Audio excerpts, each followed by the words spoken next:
We have a belief system, which is that this is not about us or our technology, it's about giving people a basic right. The truck has capacity of up over 3,000 horsepower. Yes, let's do it, Trevor, we can't do it. And from there, the computer will run millions of calculations to tell them, here's the most valuable route from point A to point B. Okay. And it's really incredible. It should up the driver's pay by anywhere from more than 25% up to 50% of what they're making right now. It's actress Amanda Seyfried's startling transformation into the disgraced one-time billionaire Elizabeth Holmes, who tricked so many people into investing in a blood test that didn't work. Founder of Nikola Motors, facing years in prison following his conviction on fraud charges. He promised to revolutionize the auto industry, but was found guilty of misleading investors. If you say, what would be the probable gross profit from a single robotaxi? We think probably something on the order of $30,000 per year. So in nominal dollars, that would be, a little over $300,000 over the course of 11 years. It might be higher. I think these consumptions are actually relatively conservative, but next year for sure, we will have over 1 million robo-taxis on the road. Let me ask you a question. What's the difference between Elon Musk, Elizabeth Holmes, and Trevor Milton? Perhaps it's best to begin with some similarities. This will help us to better understand what exactly is so different between these three entrepreneurs. Okay, let's see. Well, for starters, all three of these innovators have been acknowledged by Forbes magazine, and two of them have even blessed the cover. And what else? Oh yeah, they all have inflated egos and are self-proclaimed geniuses. Although, the evidence would say the contrary. They have also all made their billions when they took their companies public on the stock market. And these three individuals have also lied in great detail in order to inflate the market shares, which in return gave them the title of billionaire. All three of them have named their new groundbreaking technologies after famous inventors. Elizabeth Holmes named her machine the Edison after the famous inventor Thomas Edison. And both Elon Musk and Trevor Milton named their companies after Nikola Tesla. And I could literally go on all day about the similarities regarding these three musketeers. But as for the difference between them, I was only able to notice one major difference.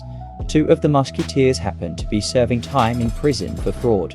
Meanwhile, the third musketeer has just been out here living his best life, which is an interesting thought considering the other two musketeers didn't steal even a fraction of what Elon Musk has shoved in his pockets from inflating the Tesla stock with his ridiculous claims and empty promises. After inflating the stock and telling the shareholders that, just like his money was the first in, it would also be the last out, and then would go on to sell a $44 billion worth of stock when Tesla was at its peak. Only to then piss away the entire $44 billion with his purchase of Twitter. And then would go on to run the entire company into the ground in record-breaking time. In fact, Elon Musk lost all of that money so fast that he legitimately set a Guinness World Record for the largest loss of personal fortune in human history. So, with all of that in mind, let us take a brief look into Elizabeth Holmes and Trevor Milton to examine some of the lies that put them behind bars. And then we will compare those lies with the lies that Elon Musk has been spewing for the last 3 decades. Funny enough, this seems to be another prediction from The Simpsons, because Elon Musk is literally the monorail guy from an episode written by Conan O'Brien back in 1993. In this video, I asked a question. Did Elon Musk really scam his billionaire status? Or is he an actual genius who will save the entire world with his outside-of-the-box thinking capabilities? Let us begin today's video with a clip of Elizabeth Holmes telling CNN all about her magical product that will completely revolutionize the world. For the very first time, Elizabeth Holmes is opening up the secret labs of Theranos. No one has ever seen this. You are the first one. Wow. In 2003, then 19-year-old Elizabeth Holmes dropped out of Stanford and founded Theranos with the hope of using small amounts of blood, just a few drops, to do what normally took numerous tubes. Now, most of us have had our blood drawn at some point or another in our lives, but how much do you really know about what happens after the blood leaves your body?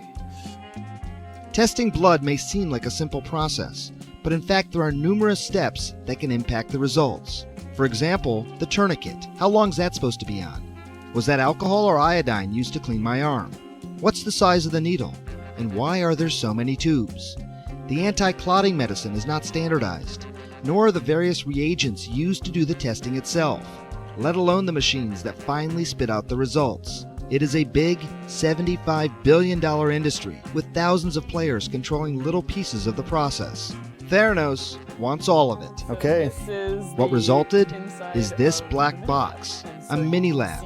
The company says it can run up to 40 different tests on a tiny sample of blood. We've designed it to allow for the same operations that a technologist could do in a laboratory. Holmes believes that a finger stick, instead of a needle, will make people more likely to get their blood tested. I'm gonna do this myself. Tiffany, hello. Hello. That's still a needle in there. Lancet. A lancet, okay. Needle has a hole. Lancet is a poke. For what it's worth, this Theranos blood test put my cholesterol at 170. My own doctor found it to be 169 just the week before. Holmes says she wants to make this sort of testing available anywhere, anytime. There's no reason why these can't be distributed in very, very decentralized locations. Your home? Yeah, You think people's homes should have these, essentially a clinical laboratory in their own house? I think that's a very interesting space. So, as we can see, these blood-sucking billionaire bozos can often be very persuasive, mostly because they tend to have the ability to soften our bullshit meters with their plea to save humanity. It seems to be the best way to inflate your stock these days, and obviously, we all know how the Elizabeth Holmes story ended. It turns out that she did not have the technology she claimed to have had, and that, my friend, is called lying to investors, which is something that is illegal and can result with time in prison. Now, these are just the cliff notes, and I am not going to bore you with rehashing all of the details in the Elizabeth Holmes story. Trust me, I know we're all aware of this story. I just wanted to refresh your memory on the subject. It's important that we understand the overall theme of these billionaire bozos. It will be useful context as our story continues. Now, let us take a look at Trevor Milton from the Nikola Electric semi-truck scheme, and let's be sure to notice what similarities that Trevor Milton and Elizabeth Holmes may possibly share with one another. So if you think about a diesel truck, when you buy a diesel right now, say a brand new Peterbilt, big semi truck, you're gonna pay $150,000 for the diesel truck, and then you'll pay about $1 million ish for the fuel for that truck. So the big problem with that is the oil companies make all the money. So we came in, we said, look, we want to take all that money from the oil companies, bring it into Nikola. And when you buy our truck, we cover the cost of your truck, your service, your warranty, your maintenance, and your hydrogen fuel costs. And so now someone just pays us per mile to drive it, that's it. They never have to worry about any other variable. And we've been incredibly successful, over $10 billion in pre-order reservations, an $800 million order with Anheuser-Busch, 13 routes coming for their distribution centers using our trucks and our business model.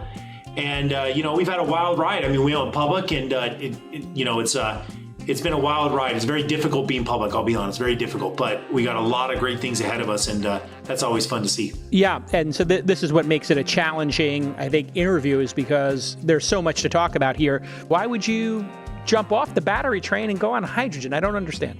Now, here's the key to hydrogen.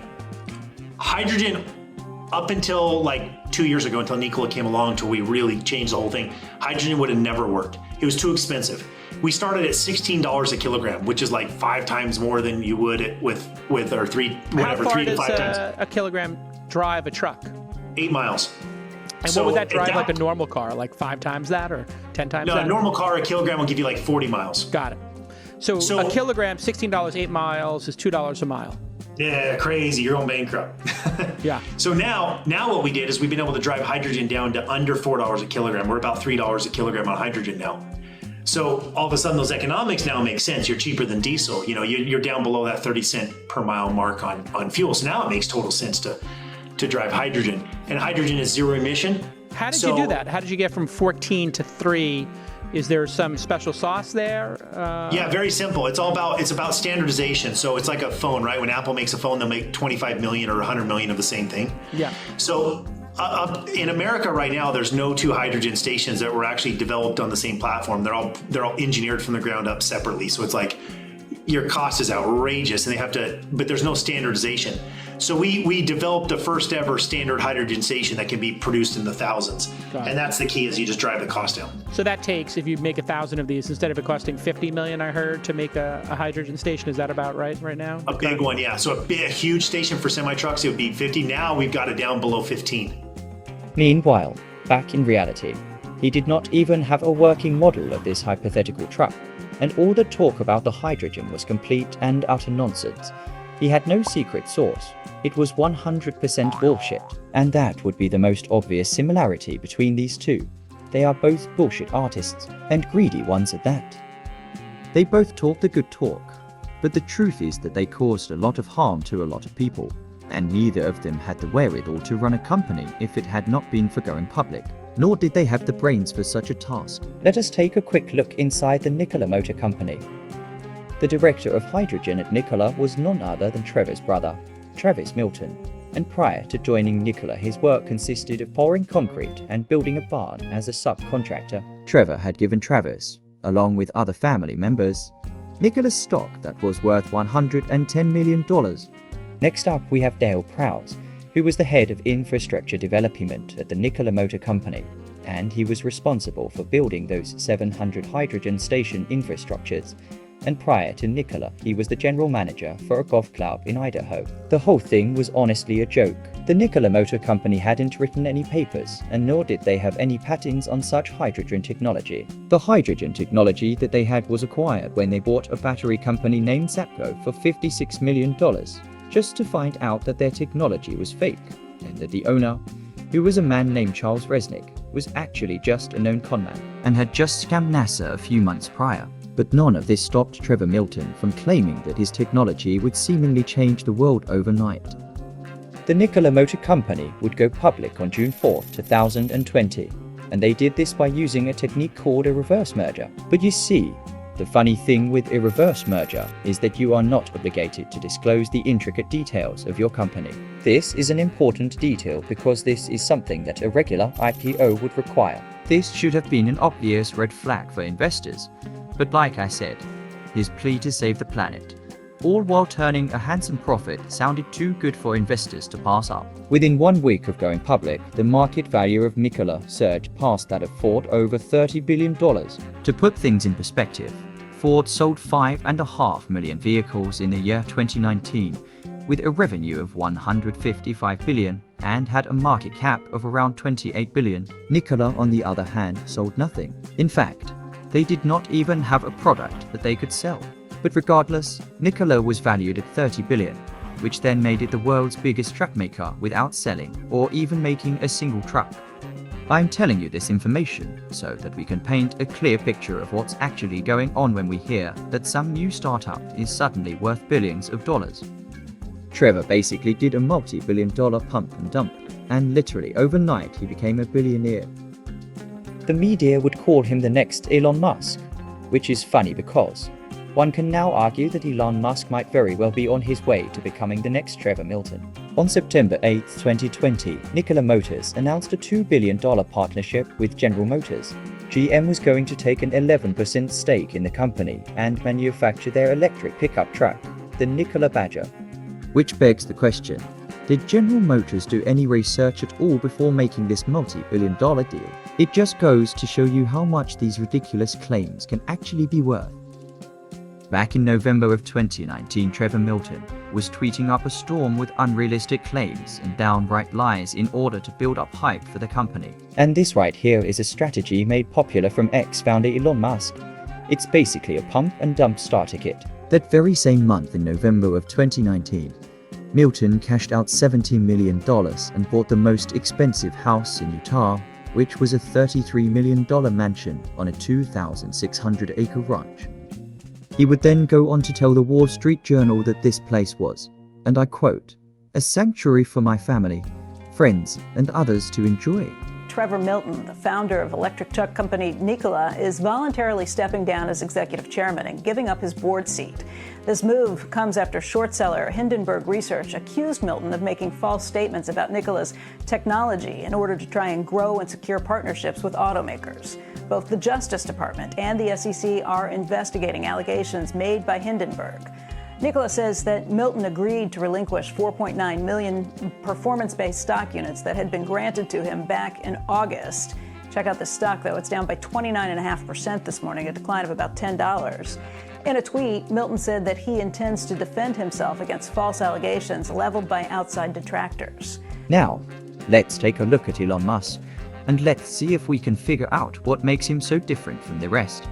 It's a question that I can't seem to get out of my head. Did Elon Musk really pull off an $800 billion scam? Could this really be true? If so, what implications does this have? In the modern culture, scamming has become the norm, from grifters to money-making courses. It literally has become embedded into the fabric of our society. In a world where attention equals dollar signs, the line between fact and fiction seems like it continues to be blurred with each passing hour. It's incredible just how many lies Elon Musk has told. And that's without even mentioning his blatant hypocrisy, like claiming that he is a free speech absolutist, while at the very same time, he's banning Twitter users for logging how many times Elon likes to fly his private jet, because surely that is not good for the environment. And it goes against the core principle of Tesla, but Musk could never understand that because he is stupid. Yes, that's right. Despite what Joe Rogan might have you believe, Elon Musk is not a genius.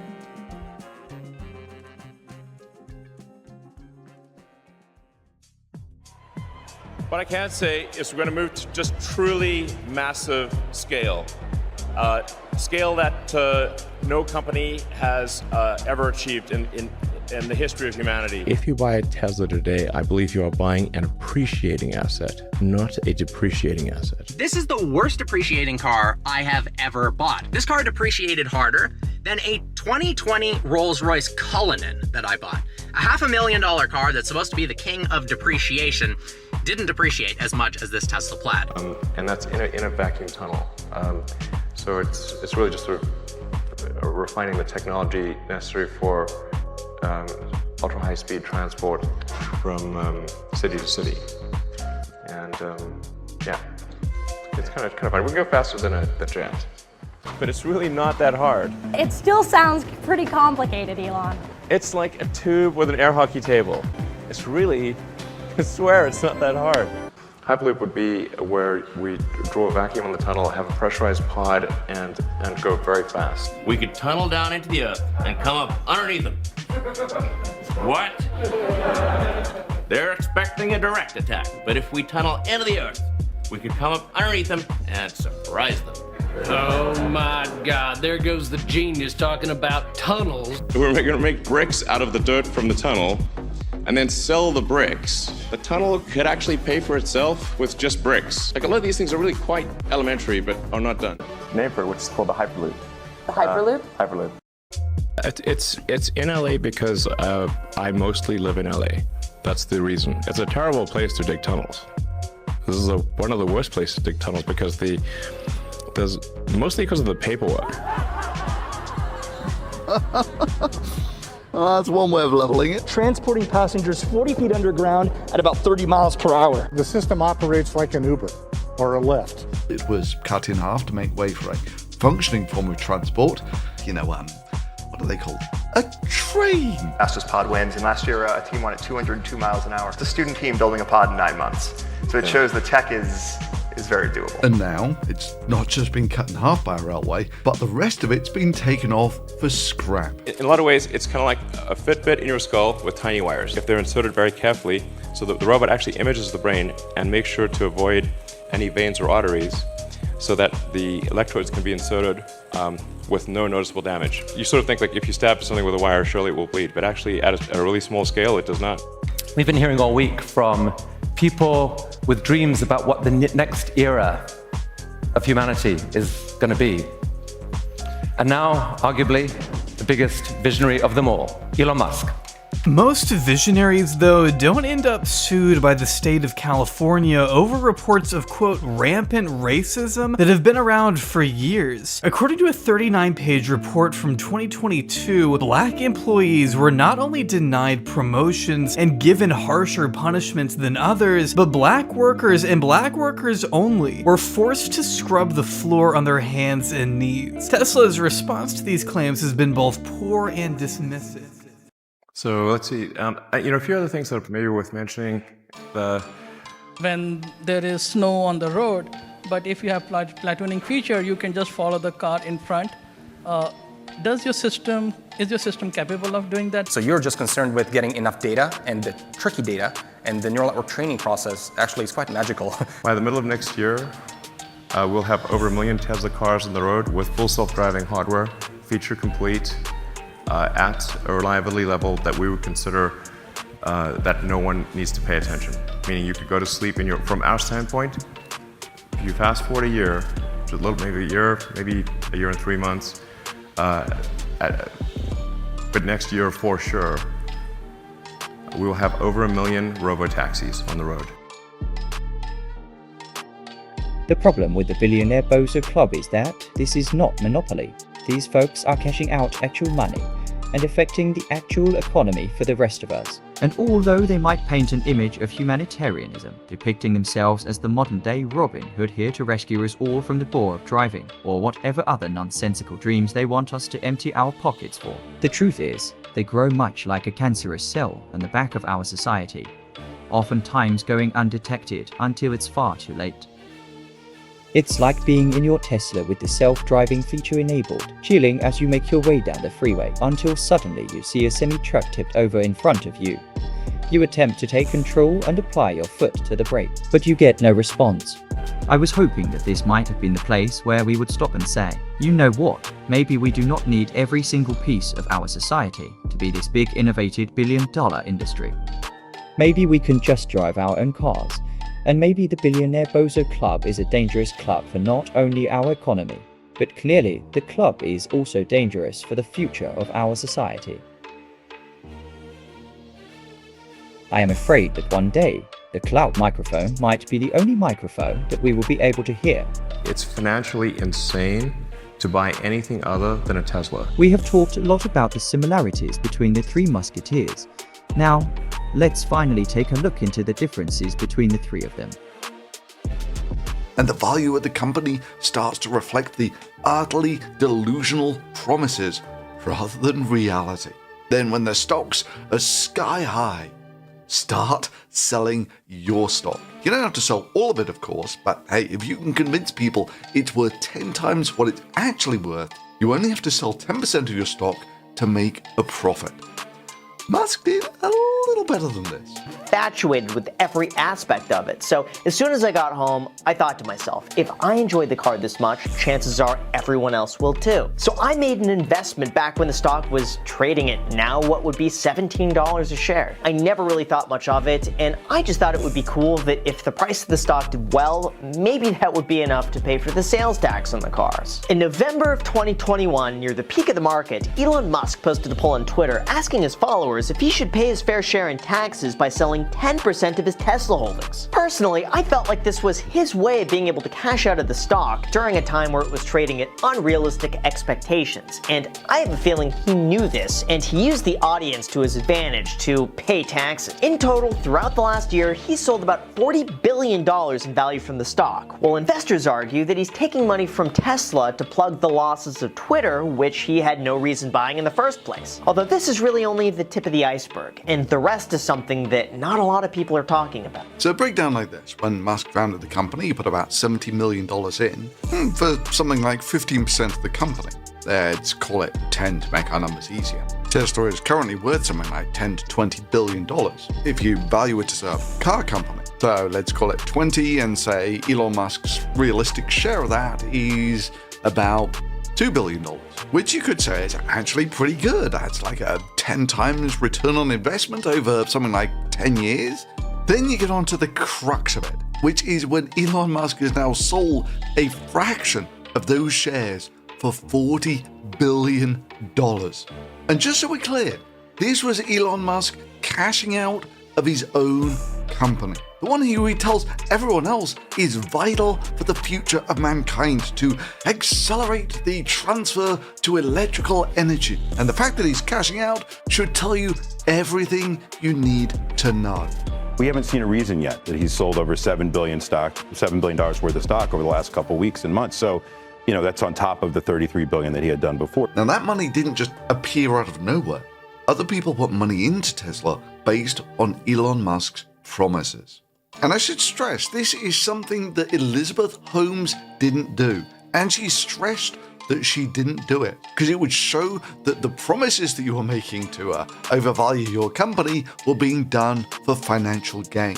But a simple reading of the situation is that's exactly what Elon Musk has done here. So why isn't Elon Musk in jail yet? The amount of ethically questionable wealth transfer here and the destruction of wealth we're looking at is truly eye-watering. Elizabeth Holmes lied to investors, and when those lies became apparent, the value of the company went from about $10 billion to zero. And she got prosecuted and sentenced to 10 years in jail for that. And her light sentence was in part due to she hadn't sold stock when it was massively overvalued based on her false promises. Trevor Milton likewise pumped up Nikola stock on fictitious revolutionary truck promises to the point where Nikola became the most valuable trucking company in America, even though they'd never actually made a truck. And then of course he sold loads of that stock, like merely a fraction of $1 billion, and the company lost billions in value. And because Milton took the money out when he knew that the company couldn't deliver on these promises, he's now been convicted of fraud. What Elon Musk has done is about 100 times worse than both of these companies put together. Over 2022, Tesla's market cap depreciated at the rate of about a Theranos per week. In the game of cashing out as most of you can from your overvalued company, Elon Musk literally sold more than 100 times more of his overvalued company than Trevor Milton and Elizabeth Holmes combined. And in terms of how much their company's lost, Musk is about 40 times worse than Theranos and Nikola combined. All of this was fueled by years of Elon Musk's utterly too good to be true promises. In the age of the billionaire bozo, Elon Musk stands out among the crowd. And with his dumb ideas and his stupid unrealistic dreams, he legitimately might have pulled off an $800 billion scam, which I think would make it the biggest scam in human history. And he might have even gotten away with it if it hadn't been for ThunderfOOt and his ability to smell bullshit from a mile away. ThunderfOOt is a British chemist and a YouTuber who works at the Institute of Organic Chemistry and Biochemistry of the Czech Academy of Sciences. He is known for his critiques of religion, pseudoscience, and creationism. But more importantly for today's video, he is best known for debunking every single one of Elon Musk's genius ideas, and he's been doing so for the better part of a decade.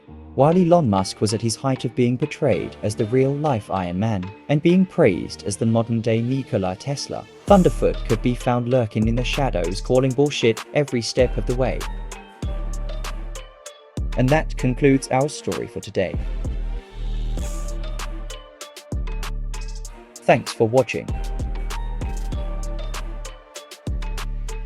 This has been Alien for now.